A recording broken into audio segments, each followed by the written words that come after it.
Okay, so today I'm going to show you another tile that I turn into a coaster. I get these tiles in a whole box. Oh boy, I want to say there's at least 50 in it for 15 bucks I'm in the Midwest, so I go to Manards, but I know they carry them at Lowe's and Home Depot as well. Before I start, I like to spray a little alcohol on there and then clean off any fingerprints, because the oils from your skin repel the paint. And I've decided to do a white background for these. The colors that I'll be using today. So this is, I'm thinking this is Pittsburgh paint. You can get it at Menards. The pastel. So that's house paint. I'm going to be using metallic black, bronze,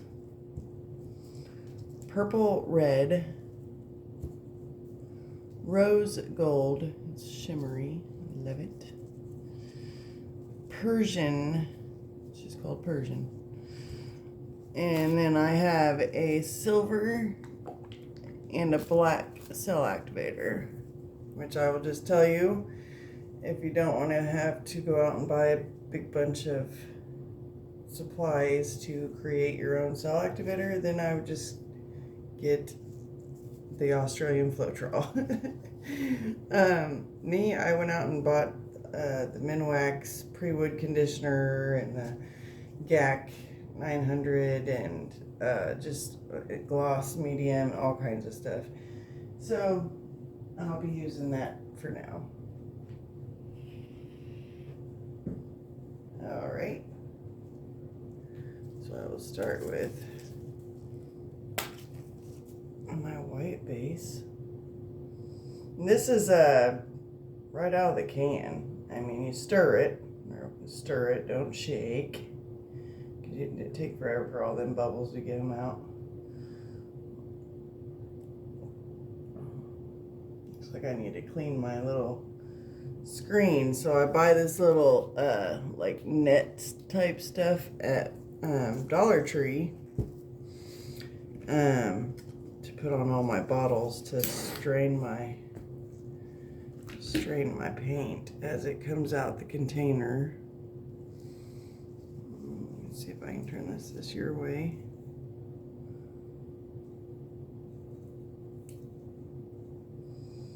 I know I'm going to need more paint than that.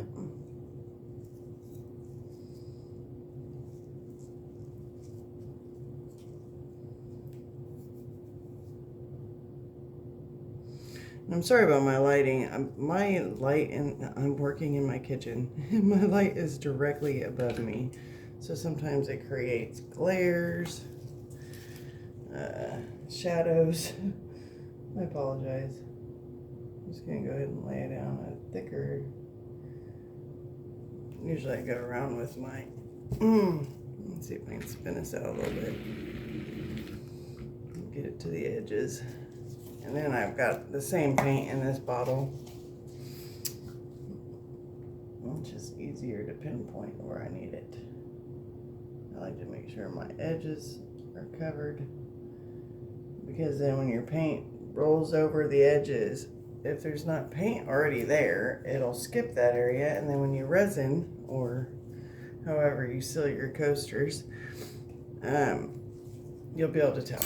You can tell where the paint's at and where it's not at. Alright, I'm going to start with the metallic black. Kind of doing it just so that the other light colors I'm getting ready to put down don't get swallowed up by the white. So I do the same thing when I'm doing on a black background. I'll put white down so that my colors don't disappear into the background. Do I always do it? No. No, sometimes I want that softer muted. Now this is a metallic, so it's maybe it needs to be squirt some out on here. I think I am clogged up, y'all. Yep, I sure am. Let me just get that off there. Okay, we'll be editing this out.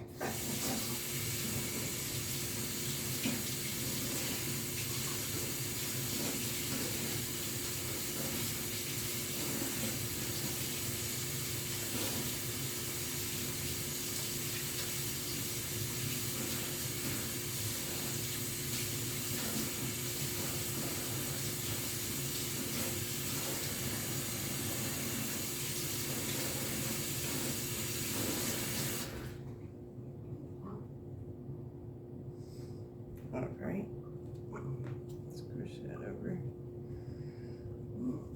Alright, sorry about that. Now, I had like a huge blob of dried up paint. Ooh, that's just going to be so pretty on that black.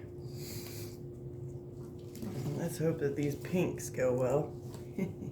I have an app called Color Hunt. You can find it in the App Store, but it gives you different color combinations because I may be creative to a point. Well, that wasn't good. To a point. That's not how I wanted that to go down. But when it comes to figuring out color combinations that look good, I am not very good at that. So I use like a color app. It helps me figure out. So here's what I'm going to do with these cell activators. I am going to put down, first let me get rid of some of these bubbles. I don't know how they got in there. Nope, that one's just going to stay. But I'm going to put the silver down first because it's going to create like a shadow effect with the black.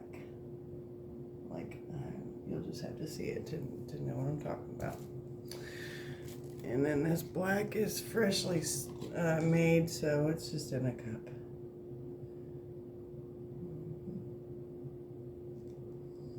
There we go. But both of those are cell activators, so you don't want to put too much because you're going to get stuck with a big old messy center. So I'm going to try and blow this one on camera because I know the other one I did not. So I blow the center down, kind of spread it out, and then I will rock it back and blow my petals out.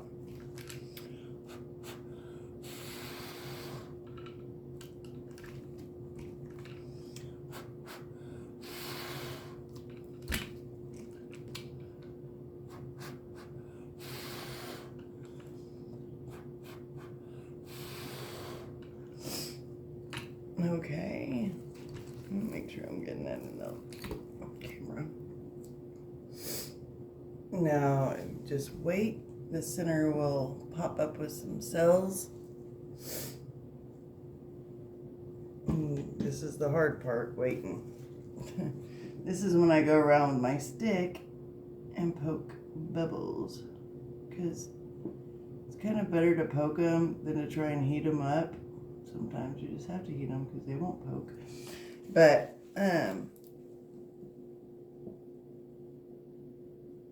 because when you use your heat gun, if there's like little tiny bubbles, say you got a lot of air bubbles, and you hit it with the heat, it'll pop all those little tiny ones, and then it kind of looks like your work is speckled. But I'm going to go ahead and hit it with it because my paints are thick enough that I don't think my bottom paint is going to come through.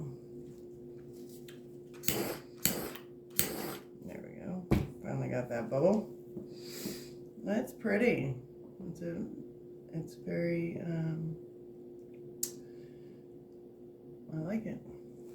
There's a lot of cells. So I'm going to use my little straw to just like thin out those areas, and then hopefully it'll help a cell pop up.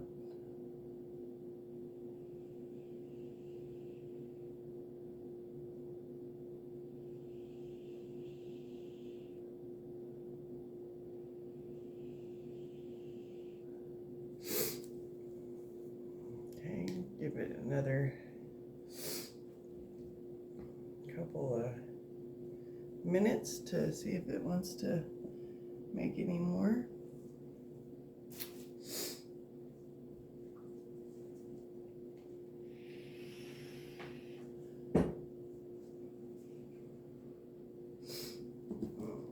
All right, now I'm going to take my skewer, which you can get 100 of them for $1.25 at the Dollar Tree, and then I'm going to define my petals, bring them out, or bring them in from the outside,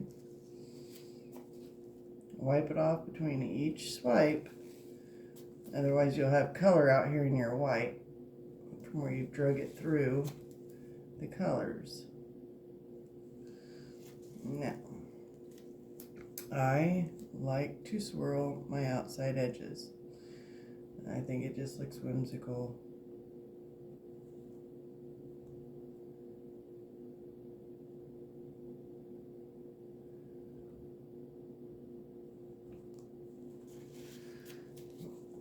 And then spin it.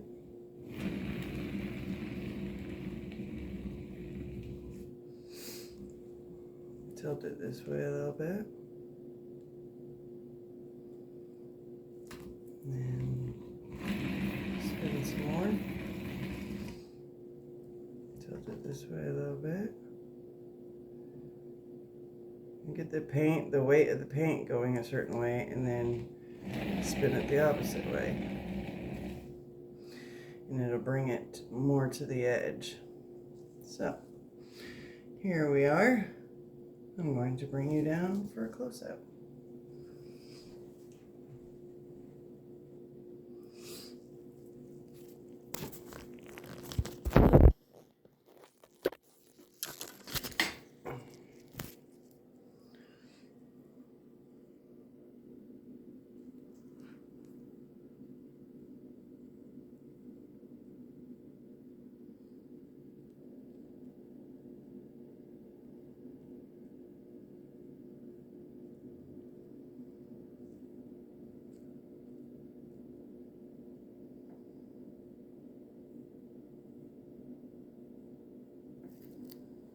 All right, thanks for watching.